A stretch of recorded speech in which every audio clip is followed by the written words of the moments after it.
Hai teman-teman, selamat datang kembali di channel Menjadi Dewasa.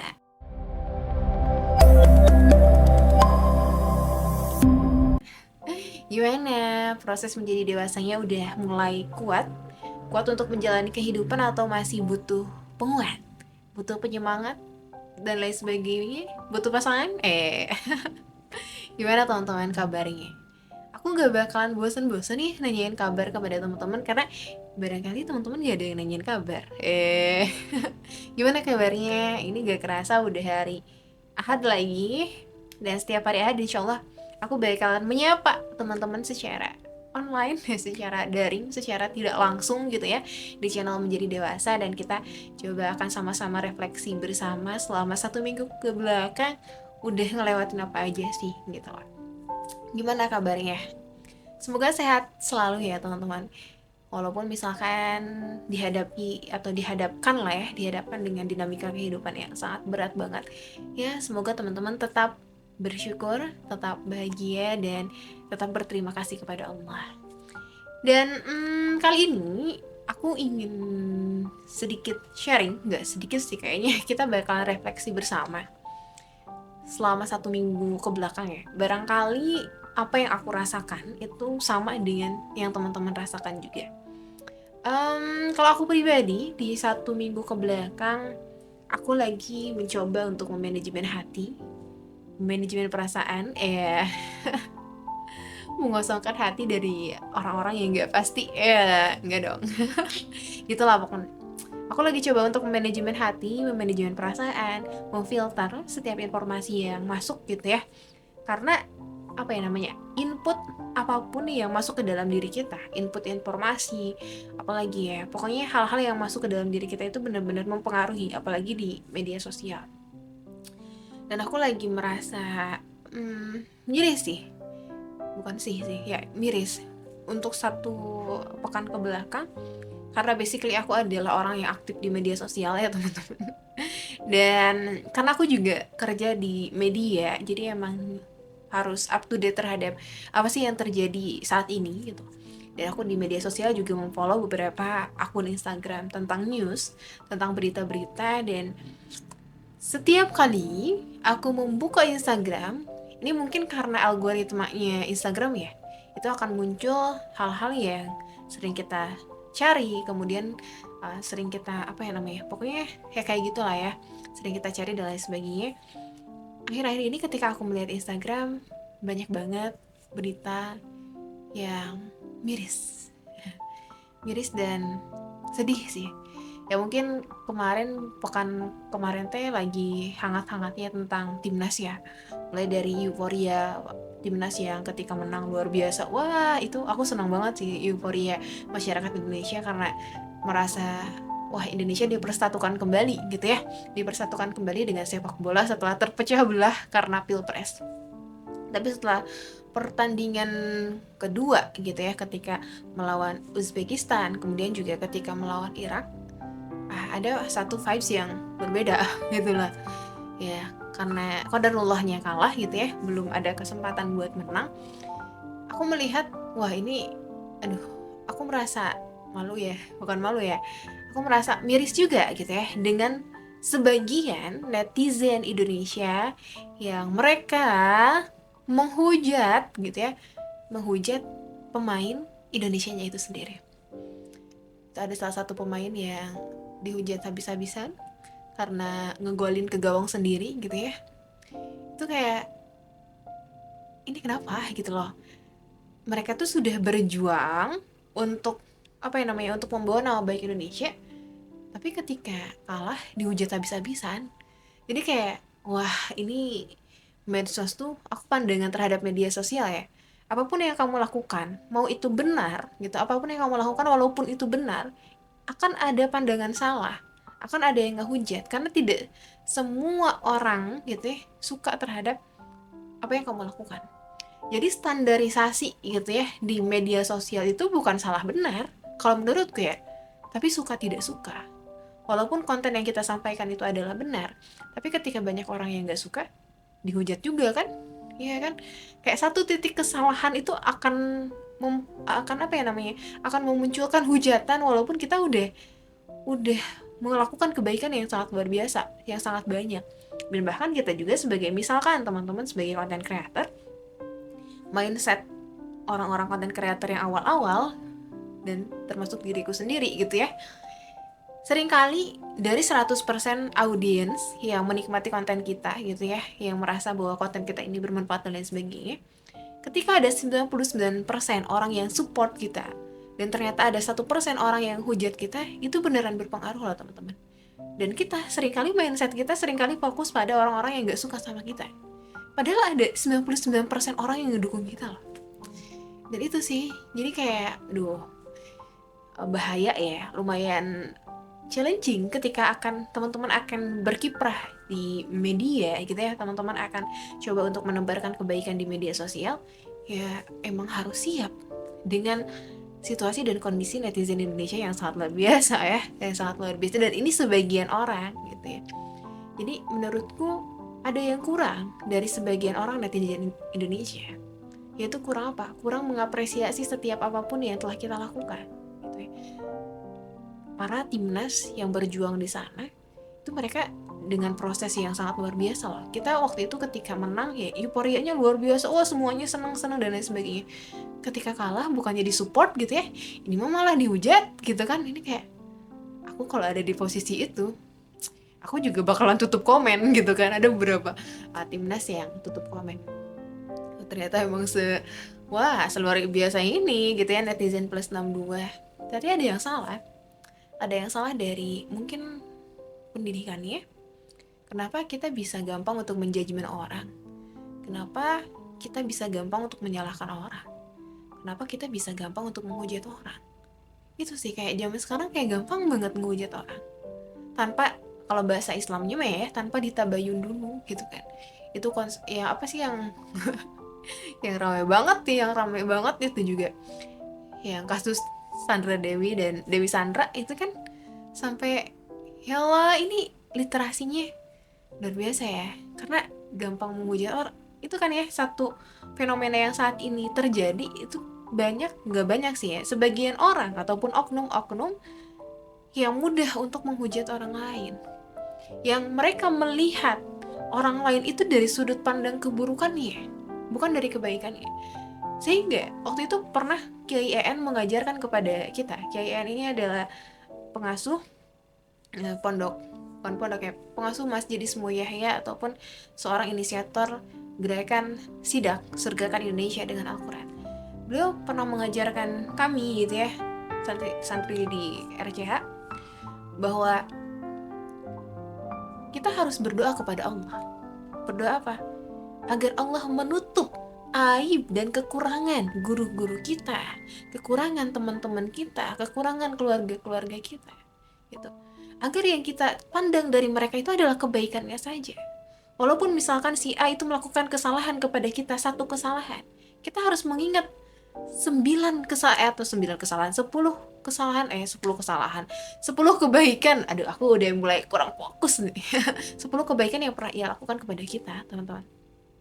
Jadi itu doanya kata Kiai, bahwa kita harus berdoa kepada Allah agar Allah menutup mata, hati, dan pendengaran kita dari keburukan orang lain gitu ya, supaya kita bisa memandang orang lain itu dari sudut pandang yang baik saja. Walaupun kita harus waspada ya, tapi bukan berarti kita harus seujun kepada orang lain gitu loh teman-teman. Itu sih fenomena yang sangat miris ya, sangat miris dengan perilaku sebagian netizen Indonesia, oknum yang saat ini gampang untuk menjelek-jelekan orang lain. Berarti ada yang salah ya, ada yang salah dari mindset kita. Dan ini yang harus dibenahi sebenarnya, apa sih penyebabnya gitu loh. Dan kita harus cari tahu itu, dan kita harus benahi dari mulai akarnya. Jangan sampai anak cucu kita jadi generasi yang seperti itu, tidak menghargai proses orang lain, tidak mengapresiasi proses orang lain, padahal mereka sudah berjuang untuk negara kita. Kayak gitulah teman-teman. Itu terus juga akhir-akhir ini aku juga merasa merasa dunia kayak tidak baik-baik saja ya. Entah ini sama atau enggak dengan teman-teman. Aku seringkali ketika melihat Instagram, karena yang aku follow itu adalah akun-akun news, banyak berita-berita akhir-akhir ini yang memunculkan tentang pembunuhan gitu ya. ataupun apa ya namanya, kekerasan seksual, pelecehan seksual dan lain sebagainya, perceraian dan lain sebagainya. Ada yang viral tuh, seorang ayah yang menjual atau menjadikan anaknya yang memiliki kelainan mental sebagai PSK. Coba teman-teman, kayak itu perempuan ya teman-teman. Terus ada lagi yang miris, seorang perempuan dibunuh, kemudian mayatnya dimasukkan ke koper. Coba, kayak perempuan dibunuh, mayatnya dimasukkan ke koper, langsung dibuang gitu loh. Terus ini yang miris-miris banget, ibu-ibu, seorang istri yang dibunuh oleh suaminya. Ketika istrinya mau berangkat pengajian, dibunuh sama suaminya, kemudian dagingnya dimutilasi, kemudian dagingnya didagangin, ditawarkan ke tetangganya. Kayak kok ada ya manusia yang sejahat itu, manusia yang setega itu. Padahal itu kalau secara ikatan ya, ikatan batin itu adalah tadi suaminya, ada yang ayahnya, dan basically yang menjadi korban itu adalah perempuan gitu loh. Perempuan mana yang gak kesentuh hatinya, yang gak sedih hatinya ketika melihat fenomena saat ini? Kenapa? Ada apa dengan manusia gitu loh? Aku sebagai manusia, aku mempertanyakan kemanusiaan manusia. Iya gak sih teman-teman? Kok makin kesini zaman semakin maju, tapi kasus pembunuhan semakin marak gitu loh. Kasus kekerasan seksual semakin marak. Ada apa dengan manusia? Apakah hati nuraninya sudah tidak ada gitu loh? Tapi kok teman-teman, aku nggak kebayang gimana sakit hatinya keluarga besar seorang istri tadi yang dibunuh, kemudian dimutilasi dagingnya, ditawarkan ke tetangga daging apa ya, ini aku juga baca kronologisnya di berita, daging Sianti gitu kan. Yanti nama perempuannya, kayak gitu. Kayak, ya Allah, ada apa dengan manusia ini? Jadi aku berpikir, ya Allah, kenapa mereka bisa setega itu, kenapa mereka bisa seberani itu melakukan hal-hal yang di luar nalar gitu loh.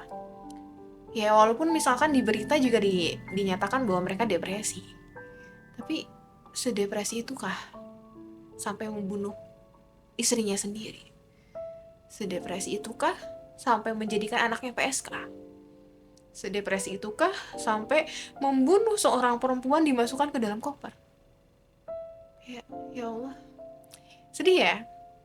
Nah, aku jadi refleksi, ternyata yang mahal dari kita tuh sebenarnya adalah bukan harta.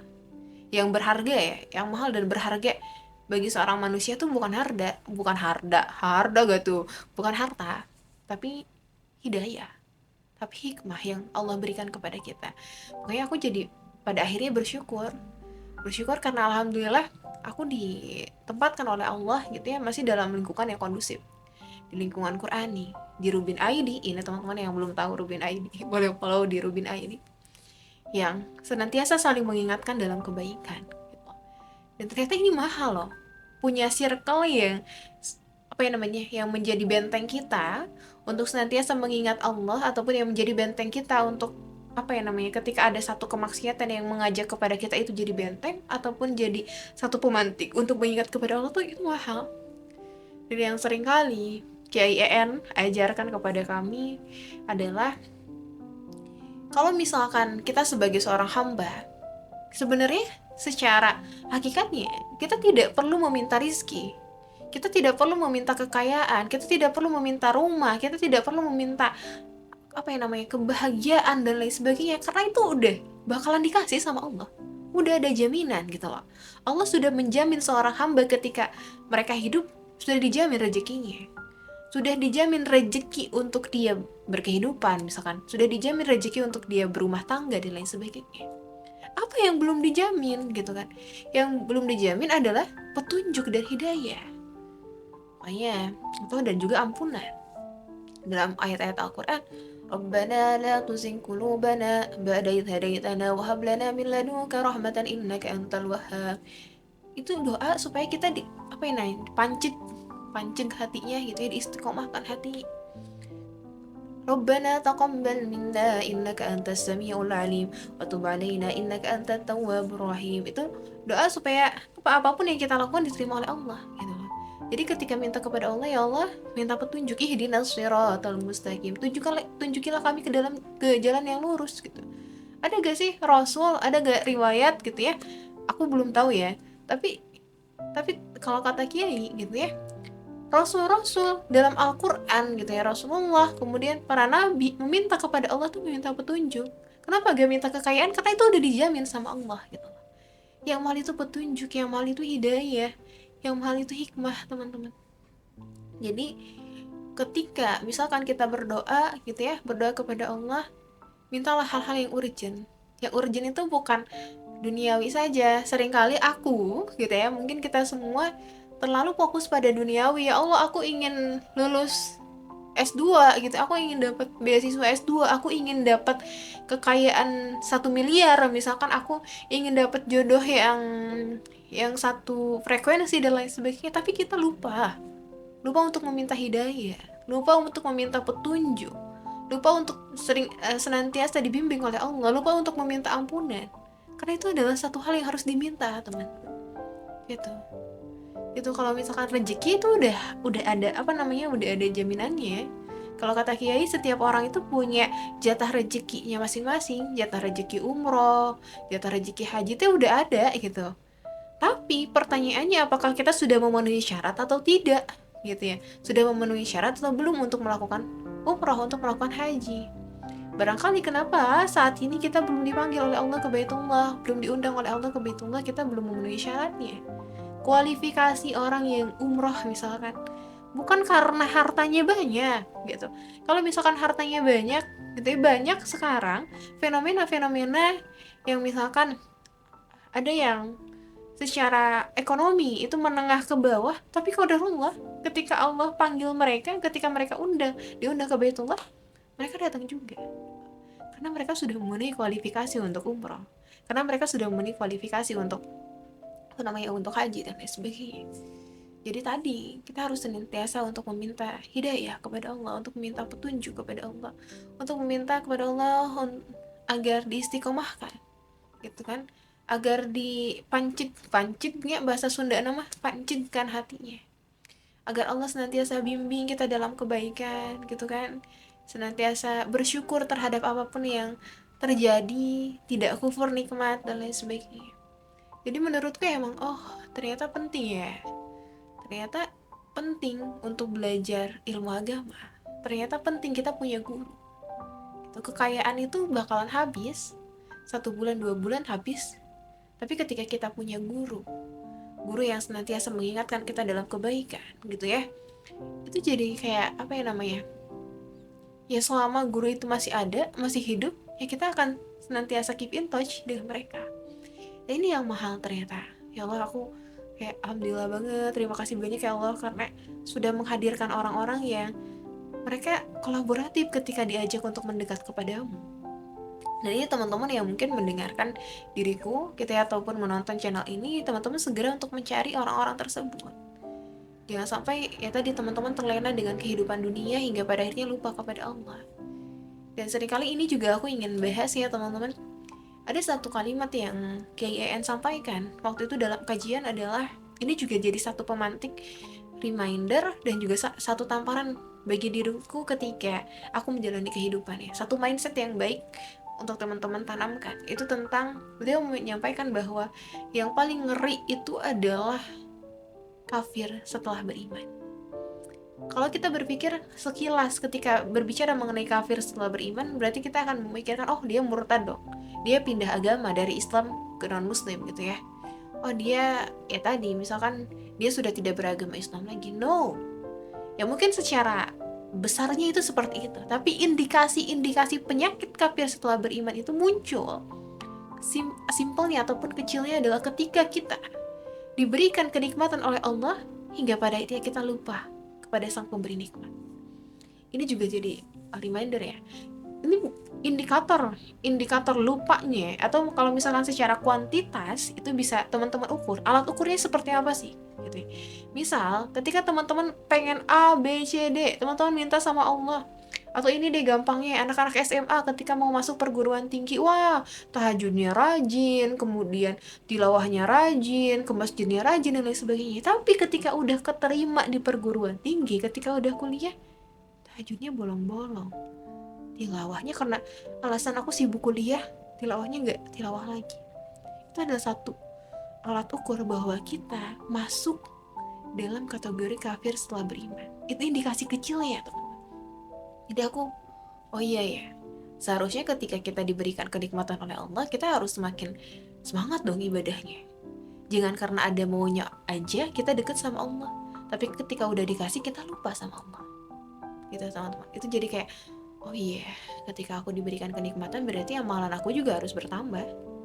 Sama halnya ketika teman-teman misalkan naik jabatan nih, atau teman-teman misalkan dapat pekerjaan yang semakin tinggi, berarti amalan teman-teman juga harus semakin tinggi. Karena amalan dan ibadah itu yang akan menguatkan kita untuk menghadapi setiap dinamika kehidupan yang kita gak tahu akan seperti apa, yang seringkali membuat hati kita terporak-poranda gitu. Dan apa ya namanya, dan ya kita tuh tidak akan lepas dari ujian. Jangan sampai kita merasa kita akan bahagia terus, enggak gitu loh. Bahkan Nabi aja diuji, setingkat sahabat Nabi aja diuji gitu. Am hasibtum an tadkhulul jannata wa lamma yatikum mathalul ladzina khalu min qablikum. Apakah kamu mengira akan masuk surga padahal belum datang kepadamu ujian seperti yang diberikan kepada orang-orang terdahulu. Bahkan sahabat-sahabat Rasul saja, dan Rasulullah pun diuji waktu itu, diuji dengan kemelaratan, diuji dengan penderitaan. Sampai Rasulullah dan orang-orangnya dan sahabat-sahabat Rasulullah itu sampai berkata, ya Allah, kapan datang pertolongan darimu? Coba, ketika kita berbicara ataupun menanyakan hal tersebut, pasti kan udah dalam posisi hopeless banget ya. Ya Allah, kenapa sih diuji terus? Ya Allah, kapan datang pertolongan dari? Allah berfirman bahwa pertolonganku sangat dekat, gitu loh. Jadi kita tidak akan bebas dari ujian. Ya, itu udah fitrah. Walanabluwannakum bisyai'im minal khawfi wal ju'i wa naqsim minal amwali wal anfusi wath thamarat wa basyiril sabirin. Ini Al-Baqarah ayat 255, bahwa kita tuh akan diuji dengan sedikit ketakutan, kekurangan harta, jiwa, buah-buahan gitu kan. Dan di ayat selanjutnya sampai bentar. Walanabluwannakum bisyai'im minal khawfi wal ju'i wa naqsim minal amwali wal anfusi wath thamarat wa basyiril sabirin. Sampaikanlah kabar gembira kepada orang-orang yang bersabar. Gitu ya. Jadi ketika kita diberikan ujian, ya kita jangan takut. Jangan takut ya. Jangan takut untuk menghadapi ujian. Udah Allah kasih tahu kuncinya, sabar. Ketika dikasih ujian sama Allah, ya sabar. Ya Allah, terima kasih banyak ketika dikasih ujian sakit. Ya Allah, terima kasih banyak karena Engkau memberikan nikmat hamba sakit gitu ya. Jadi kita lebih bersyukur pada waktu itu. Jadi kalau misalkan kita melihat fenomena-fenomena saat ini yang sangat mengerikan, kita jangan sampai takut. Aku jadi takut untuk berumah tangga. Karena berumah tangga pun kasusnya ada yang dibunuh sama suaminya, ada yang dimutilasi sama suaminya, ada yang di KDRT sama suaminya. Jangan sampai kita takut lah. Jangan sampai kita takut ketika ada satu fenomena yang membuat kita miris hatinya. Maka kita harus berpikir, ini apa sih yang salah? Apa sih yang harus dibenarkan? Gitu.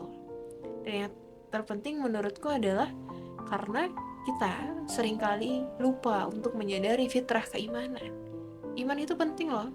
Iman itu penting sebagai benteng kita tadi. Benteng ketika misalkan depresi itu, kenapa sih terjadi depresi? Aku berpikir bahwa kenapa sih kita stres? Kenapa sih kita depresi? Ini secara diriku sendiri ya, menurut pendapatku. Karena karena kita terlalu berharap kepada manusia. Ketika kita terlalu berharap dan dipatahkan harapan itu sama Allah, kita jadi hopeless, kita jadi stres. Padahal ya sebaik-baiknya pengharapan adalah kepada Allah, teman-teman. Gitu kan? Jadi ya kuncinya itu adalah ibadah dan iman. Ya. Menurutku seberat apapun ujian yang datang kepada kita, ketika kita punya satu konsistensi amalan ibadah yang kita konsisten, kita sustainable, itu yang akan menjadi penguat kita. Gitu ya. Ketika lagi berat banget, kita udah punya seringkali punya amalan misalkan tilawah, ya balik lagi ke tilawah. Kita gak bakalan nyari manusia. Ketika lagi berat banget hidup ini, kita gak bakalan nyari manusia. Kenapa? Karena manusia tuh seringkali membuat kecewa gitu kan. Tapi kita nyarinya Allah. Oke. Ketika gak ada orang yang mau mendengarkan kamu lagi untuk curhat gitu ya, ketika gak ada orang yang mau mensupport kamu lagi, kamu tinggal berbisik aja kepada Allah gitu ya, di sujud malammu gitu kan. Barangkali kenapa ya, aku baru dengar ya ceramahnya Ustadz Abdul Somad, barangkali kenapa Allah menghancurkan kehidupan kita, atau misalkan kenapa Allah membuat atau menguji kita dengan hal-hal yang berat, agar apa? Agar kita semakin dekat dengan Allah. Karena tadi misalkan ketika kita diberikan kenikmatan, kita lupa sama Allah. Tapi ketika diuji sama Allah gitu ya, ada satu titik di mana ya ya, iya ya, ternyata kita jadi semakin dekat sama Allah. Oh iya, bahwa pemberi rezeki itu Allah. Kenapa kita harus, misalkan ya, masalahnya finansial. Ya walaupun secara realita ini agak berat gitu kan, tapi mindsetnya adalah, ya iya sih, kenapa kita harus menghiraukan ataupun mengkhawatirkan tentang rezeki? Padahal yang pemberi rezeki itu adalah Allah. Ya Ghani ya Mughni ya Fatah ya Raja gitu loh. Gitu. Kenapa kita harus mengkhawatirkan tentang rezeki? Rezeki kita walaupun kita secara real, misalkan teman-teman kerja, ya teman-teman digaji sama perusahaan. Iya, gitu ya.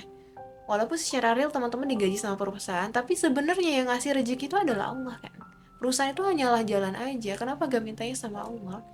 Kalaupun toh pada hari ini belum diberikan juga oleh Allah, ya berarti kita belum butuh banget gitu ya. Belum butuh banget, atau barangkali ada jalan rezeki dari yang lain gitu. Kayak gitu. Jadi ya selalu koneksikan hati kita kepada Allah, karena refleksi terbaik ya tadi, kita harus punya guru, menurutku ya, guru kehidupan, guru spiritual yang senantiasa mencarger iman kita. Kita cari, teman-teman cari dari sekarang guru teman-teman ya, misalkan konsisten ngadain kajian, supaya apa ya, manusia itu tempatnya lupa dan salah, hilap dan salah gitu loh.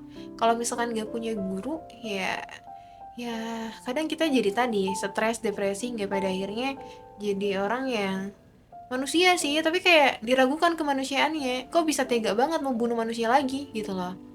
Jadi nggak ada tuh bahasa memanusiakan manusia gitu, karena fenomena yang muncul saat ini, kok manusia nggak tahu deh ya, hewan aja mungkin, apa ya namanya, yang hewan aja jarang gitu loh, yang ayam, coba ayam membunuh ayam lagi kan jarang ya, nggak ada, kecuali hewan pemangsa, misalkan harimau membunuh kijang, itu secara fitrah emang kayak gitu kan. Tapi misalkan ayam membunuh ayam lagi, secara satu jenis kan, itu ayam dan ayam gitu loh. Ini manusia membunuh manusia, kayak kebangetan banget. Dan itu teman-teman, kita perlu selalu mengisi ruhiyah kita, selalu mengisi apa ya, mindset kita harus dibenahi lah. Ketika ada fenomena yang luar biasa kacau, jangan sampai kita oke, aku takut, aku tidak akan masuk ke dalam ranah itu, enggak, tapi kita harus hadapi. Atau bahkan kita harus benahi dari akarnya, cari penyebabnya kenapa kayak gitu gitu. Dan kita jadi seorang yang memperbaiki kesalahan itu, jangan sampai orang yang mengulang kesalahan itu gitu guys. Pokoknya mah jangan lupa ngaji, jangan lupa sholat gitu ya, jangan lupa ibadah pokoknya mah, karena menurutku amalan-amalan ibadah itulah yang menjadi penguat bagi diriku, mungkin juga teman-teman ya, dalam menjalani kehidupan yang luar biasa. Karena kita tidak akan bebas dengan yang namanya ujian. Rasul saja diuji, masa kita sebagai manusia biasa gak diuji sih? Tapi Allah udah memberikan kuncinya. Kuncinya apa? Innallaha ma'as sabirin, sampaikanlah kabar gembira kepada orang yang sabar. Sabar. Dan minta pertolonganlah kepada Allah dengan apa? Wasainu bisabri wassalah gitu ya. Minta pertolongan ke Allah dengan sabar dan sholat. Itu udah ada kuncinya gitu. Tinggal kita laksanakan saja. Gitu teman-teman, semoga Allah senantiasa menjaga teman-teman, menjaga hati teman-teman, menjaga jiwa, menjaga iman, menjaga tubuh teman-teman, dan jangan lupa untuk senantiasa meminta pertolongan kepada Allah agar senantiasa diistiqomahkan hati kita dalam kebaikan. Gitu ya. Agar senantiasa dilembutkan hati kita untuk apa ya, untuk membaca Al-Quran dan lain sebagainya. Kayak gitu teman-teman, semoga ada manfaatnya refleksi pekan ini ya. Dan kita bakalan ketemu lagi di pekan depan, semoga ada satu hikmah lah ya, ataupun ada satu pelajaran yang bisa teman-teman implementasikan bersama. Dan jangan lupa tadi untuk senantiasa mengkoneksikan hati kita kepada Allah, karena dunia semakin canggih akan semakin berat tantangannya. Tapi ya kita gak usah takut, karena ada Allah yang menjadi penguat. Gitu deh, kita ketemu lagi ya di pekan depan. Semoga masih ada umurnya gitu ya, dan semoga Allah masih mempertemukan kita dalam ruang yang berbeda tapi masih bisa saling menyapa. Gitu deh teman-teman, sampai jumpa di episode selanjutnya. Dadah, assalamualaikum.